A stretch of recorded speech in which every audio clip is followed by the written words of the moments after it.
Praise the lord everyone. ఈరోజు 37వ కీర్తన విందాము.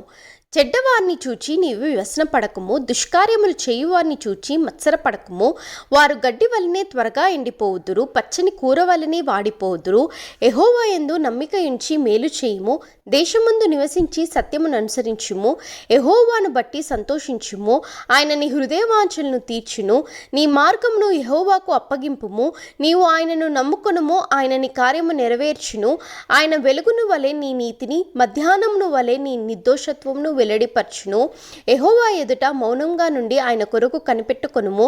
తన మార్గమున వర్ధిల్లు వాని చూచి వ్యసనపడకము, దురాలోచనలు నెరవేర్చుకుని వాని చూచి వ్యసనపడకము. కోపము మానుము, ఆగ్రహము విడిచిపెట్టుము. వ్యసనపడకము, అది కీడుకే కారణము.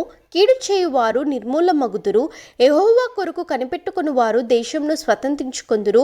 ఇక కొంతకాలమునకు భక్తిహీనులు లేకపోవుదురు. వారి స్థలమును జాగ్రత్తగా పరిశీలించినను వారు కనబడకపోవుదురు. దీనులు భూమిని స్వతంత్రించుకొందురు, బహుక్షేమం కలిగి సుఖించెదరు.